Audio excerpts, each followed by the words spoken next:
वैसे लोग इस सभा में बैठे हैं जिससे बिहार की शैक्षणिक एवं सामाजिक क्षेत्र को रोशनी मिलती रही है, आगे भी मिलती रहेगी, ऐसी हमारी कामना है और विश्वास भी। डॉक्टर कामेश्वर झा, लेखक, बिहार का उत्कर्ष। आयोजनकर्ता हमारे प्रकाशक महोदय ने मेरे लिए 5 मिनट का समय निर्धारित किया। मैं 5 मिनट नहीं लूंगा क्योंकि पूर्ण अभाव है और आप स्थिति देख रहे हैं। शैवाल गुप्ता आद्री के सचिव किस स्थिति में यहां आकर बैठे हुए हैं, उनको मैं पीड़ा नहीं दे सकता। शिक्षा मंत्री गाड़ी पर बैठते बैठते ऐसा लगा कि धड़कन तेज है, नहीं आ सके और जांच में है।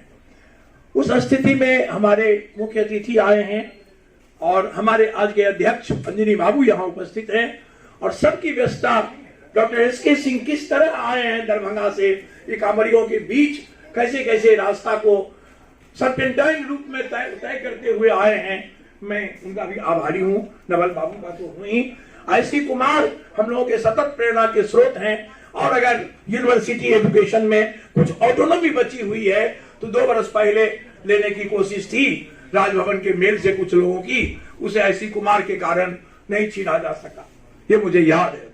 और मैं अलग अलग क्या कहूं, मैं इतना ही जानता हूं कि विनोद बंधु की कृपा हुई सभा में आने की सिर्फ इस कारण कि वे स्वयं पत्रकारिता में एक आदर्श हैं, एक नमूना हैं और हमारे दोनों भाई पत्रकारिता से जुड़े हुए थे। मेरे दोनों अनुज, मैं 5 भाई, दुर्भाग्य से मेरे ये दोनों सबसे छोटे चले गए और अब तो हरियाणा के लोग कहते हैं, करनाल के लोग कहते हैं कि ऑनेस्ट जर्नलिज्म के कारण ही मेरे भाई का एक्सीडेंट हुआ था, ट्रक से मारकर मोटरसाइकिल को। और एक भाई भी उसी तरह से लगभग गया है, उसको भी एक्सीडेंट में एक गाड़ी ने मारा और इतना लोकप्रिय था अपने जमाने का कि वहां लगने लगा था कि ये विधायक बनेगा। पहले पत्रकार हिंदुस्तान का झंझारपुर से, फिर वो मुखिया 5 वर्ष, फिर लोकप्रिय इतना कि उनकी धर्मपत्नी मुखिया हुई 10 वर्ष और इतना नाम होने लगा। बहुत से राजनेता उसके दुश्मन भी बने थे। देवघर से आ रहा था, गाड़ी ने टक्कर मार दी, मेरा दोनों भाई चला गया। बंधु जी व्यक्तिगत रूप में उसको जानते थे दोनों को और इसी कारण उन पर माल्यार्पण करने के लिए उन्होंने आने की कृपा की। अन्यथा वो किसी किताब के विमोचन में प्रत्यक्ष या परोक्ष राजनीतिक भाषण जहां हो वहां नहीं रहते हैं। उनको, उनके प्रति भी मैं बहुत ज्यादा उद्गार व्यक्त करना चाहता हूं। भाषण में मैं ये इतना समय छोड़कर मैं 2-2.5 मिनट आपका समय लूंगा। इतना ही कहूंगा, किताब तो आपके सामने जाएगी ही, किताब की झलक आपको गई है, मिल गई है, अभी सब सीट पर डाला गया है, जिसमें उसके कंटेंट्स हैं, विषय वस्तुएं हैं, निष्कर्ष की कुछ पंक्तियां भी हैं। प्रकाशक जी को मैं धन्यवाद देता हूं कि उन्होंने एक झांकी आपको दिखा दी। वो झांकी है, लेकिन वो झांकी के अंदर जो है, उसके पीछे जो सफलता है, निसंकोच मैं कहूंगा 2005 के बाद जो बिहार में सरकार बनी, एनडीए की बनी, महागठबंधन की बनी, फिर एनडीए की बनी और सबके शीर्ष पर थे, बिहार का उत्कर्ष हुआ और कई मामलों में बिहार अतुल्य हुआ। मामले हम गिनाए हैं अपनी किताब में और आगे भी गिनाएंगे। 1920 में एक बार पुनः गिनाएंगे कि बिहार अतुल्य है और नीतीश कुमार उसके कर्णधार हैं। अतुल्य बिहार है, कर्णधार नीतीश कुमार है। जिसने किसी ने कहा बिहार में बाहर है, बहुत बहुत बाहर ही बाहर है और कर्णधार नीतीश कुमार है, या मैं गिनाऊंगा और तथ्यात्मक मैं गिनाऊंगा, पक्षपात नहीं करूंगा, लेकिन दूसरे की भी गिनती मैं जरूर करूंगा। जिस किसी ने जो काम किया बिहार का, उसकी गिनती 2005 से अभी तक सारे अच्छे काम की गिनती मैंने की है और मैंने किया है। जहां मैंने किताब में ये कहा कि प्रेस की आजादी आज सारे हिंदुस्तान में है, विनोद बंधु जैसे प्रखर जर्नलिस्ट अगर हैं तो इसलिए हैं कि जब तमिलनाडु में जयललिता जी ने जर्नलिज्म पर में प्रेस पर अंकुश लगाया, तो बिहार की सरकार ने भी प्रेस पर अंकुश लगाने के लिए कानून बनाया। बिहार के लोगों ने लड़कर उस कानून को तोड़वा दिया। लेकिन जिस व्यक्ति के चीफ मिनिस्टरशिप में ऐसा टूटा, उसने जब रोस्टर का नियम बनाया, उसने जब डॉक्टर जगन्नाथ मिश्र जी ने सोशल सिक्योरिटी एक्ट जब बनाया, तो उनकी तारीफ भी मैंने की। लालू प्रसाद जी की मैंने आलोचना भी की, लेकिन ये तारीफ भी मैंने कहा कि उन्होंने गरीब रथ चलाया। गरीबों की जो भावना थी, एक मन में जो सुप्त भावना थी ट्रैवल करने की एयर कंडीशन में, वो शौक उन्होंने पूरा किया। संतुलित हमने सब कुछ किया, लेकिन परिवारवाद को हमने छोड़ा नहीं, वंशवाद को हमने छोड़ा नहीं। वो चुनौती है हमारे सामने, समानांतर सत्ता चुनौती है हमारे सामने, तो उस सब को भी हमने उजागर किया है किताब में। मेरी प्रार्थना आप प्रकाशक को भी हम प्रोत्साहित नहीं करें, जल्दी से जल्दी उन्होंने जो किताब 500 कॉपी छपाई है उसको खपत करें। दुर्गा बाबू ने तो, पूर्व एमएलए दुर्गा बाबू हैं, वहीं से हैं, पड़ोसी हैं, जहां से हमारे मुख्य अतिथि भी हैं। उन्होंने तो कहा कि वो 200 किताब उनका परचेज करेंगे। मैं तो चाहता हूं कि जल्दी से जल्दी उनके 500 किताब की खपत हो, जो मैं नया एडिशन लिखूं, नया शीर्षक से लिखूं और सब कुछ को मैं फिर से लिखूं। तो बाकी बातें तो किताब में हैं। मैं एक पंक्ति केवल कहूंगा। हमारे शिष्य जितेंद्र ने चर्चा की शुक्रात की, मैं चर्चा करूंगा न प्लेटो की न अरस्तु, प्लेटो की भी नहीं, अरस्तु की। लेकिन मैं एक बात मैं स्पष्ट करता हूं, मैं कम्युनिस्ट नहीं हूं, मैं साम्यवादी नहीं हूं, लेकिन मैं इलीच लेनिन का, व्लादिमीर इलीच लेनिन का प्रशंसक हूं। उन्होंने क्रांति की परिभाषा कही कि 2 है। उन्होंने कहा ब्लड से क्रांति नहीं है, रक्तपात क्रांति नहीं है, क्रांति है ट्रांसपोर्टेशन में आप क्रांति लाते हैं, सड़कें बनाते हैं, आवागमन की सुविधा देते हैं, वो क्रांति है, और बिजली क्रांति है, ये उन्होंने कहा।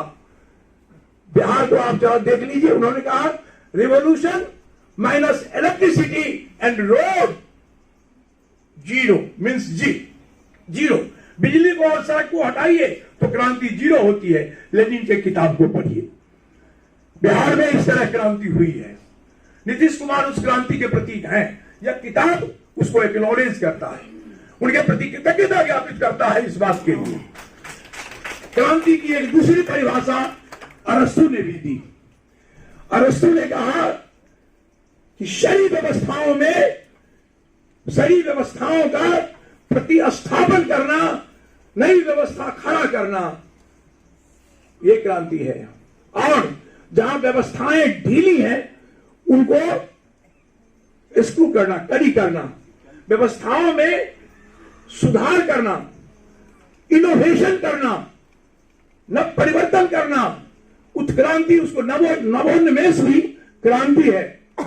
इनोवेशन भी रेवोल्यूशन का प्राइमरी स्टेज है। बिहार उस अर्थ में अरस्तु के और व्लादिमीर इलीच लेनिन के क्रांति की दोनों शर्तों की पूर्ति नीतीश कुमार के नेतृत्व में बिहार कर चुका है। मैं इससे ज्यादा समय नहीं लूंगा, यह किताब उसकी पुष्टि है। हमारे बीच में एक से एक घनश्याम राय जी आए हुए हैं, कुंवर सिंह कॉलेज, वहां कल्याणी कॉलेज के प्रिंसिपल डॉक्टर रमेश यादव आए हुए हैं। मैं सबको देख रहा हूं। मैं एक एक का नाम लेकर समय जाया नहीं करना चाहता हूं, क्योंकि मुझे अध्यक्ष की हिदायत मिल गई है कि अध्यक्ष भी बोलना चाहते हैं, चीफ गेस्ट से पहले बोलना चाहते हैं, और वो चाहते हैं कि आप भी 5 मिनट को 2.5 मिनट कर लीजिए, 2 मिनट कर लीजिए। और विशिष्ट अतिथि लोगों से भी मैं आग्रह करता हूं कि समय तो हमने 5 मिनट 6 मिनट उम्मीद किया था प्रत्येक के लिए, लेकिन आप भी मुखर बातों को कहकर ब्रीफ में ही समय को बचाइए। इतना ही कहकर मैं अपनी बातों को समाप्त करूंगा। और यह चाहूंगा कि जातिवाद वंशवाद से ऊपर उठकर बिहार को ध्यान में रखकर, क्योंकि बिहारी की भावना का अभाव, हमारे समान गुप्ता का कहना है कि बिहारीपन का अभाव, जिसे वो बिहारी उपराष्ट्रवाद कहते हैं, बिहारी उपराष्ट्रवाद की अवधारणा बिहार में नहीं थी, बंगाल में थी, उड़ीसा में थी, तमिलनाडु में थी, आसाम में थी, महाराष्ट्र में थी, और उस सबने तरक्की की। बिहार में नहीं थी, बिहार गिर गया, बिहार का अपकर्ष हो गया, अब उसका उत्कर्ष हुआ है। सवाल गुप्ता ने कहा कि इसका कारण है बिहारियों में उपराष्ट्रवाद की भावना नहीं है। उन्होंने इसका बीजारोपण किया, वैचारिक बीजारोपण किया सवाल गुप्ता ने, जो यहां मौजूद है। और सामने में प्रशंसा करना उचित नहीं है, विनोद बंधु जी ने अपनी कलम से उसे निखारा, जन जन तक पहुंचाया, और नीतीश कुमार ने उसे पॉलिटिकल प्लेटफॉर्म दिया, बिहार के उपराष्ट्रवाद को पॉलिटिकल प्लेटफॉर्म दिया। और अभी जो वित्त आयोग के अध्यक्ष हैं नवल डॉक्टर एनके सिंह ने उसे केंद्र के स्तर पर एक मुद्दा बनाया, बिहार के उपराष्ट्रवाद। बिहार के लोगों को बिहार का गौरव होना चाहिए। आपको बिहार के गौरव के लिए मैं क्या कहूं, आप घूमिए बिहार में, जाइए बेली रोड में, देखिए म्यूजियम को, यहां आपको गौरव होगा। और जब पता चलेगा कि दोनों म्यूजियम अंडरग्राउंड जुटने वाला है और गौरव होगा। जब पता चलेगा यहां मेट्रो भी बनने वाला है, पूरा गौरव। एक गांधी सेतु अभी इतना लोड और 4 गांधी सेतु की परिकल्पना साल 2 साल में आप देखेंगे तो आपको गौरव होगा। आपको गौरव होगा जब आप जानेंगे, फिर एक बार सोचेंगे किताब को पढ़ने के बाद, एक केंद्रीय विश्वविद्यालय के लिए बिहार तरसता था। आज 3 केंद्रीय विश्वविद्यालय नीतीश कुमार के व्यक्तित्व के कारण बिहार में हो चुका है। आपका हृदय बिहारी उपराष्ट्रवाद आपके दिल में आएगा और गौरव से आप कहेंगे। आज ही के हम संजोग से दैनिक जागरण पढ़ करके आए। दैनिक जागरण के मुख पृष्ठ पर सुशील मोदी ने जो बयान दिया वो बिहार का गौरव है, बिहारी उपराष्ट्रवाद है। उन्होंने कहा बिहार अकेला राज्य है जिसने लगातार 10% से ज्यादा औसत वृद्धि का दर प्राप्त किया है। मुख पृष्ठ पर है आज उनका ये भाषण। ये साधारण बात नहीं है। केंद्र में 6%, 7%, 5% एवरेज ग्रोथ रेट होता है, बिहार में 10%। आज सुशील मोदी जी ने कहा, पढ़िए भारत के प्रधानमंत्री का क्या कहना है। प्रधानमंत्री ने कहा कि बिहार में जातिवाद लगा हुआ है, जात की तरह लगा हुआ है।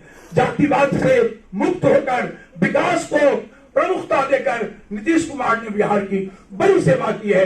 बिहार आकर भारत के वर्तमान प्रधानमंत्री ने कहा, जब अंजलि बाबू की कल्पना के प्रतीक म्यूजियम को उन्होंने देखा तो हृदय उनका भी गदगद हो गया और बधाई देते हुए पटना से दिल्ली चले गए।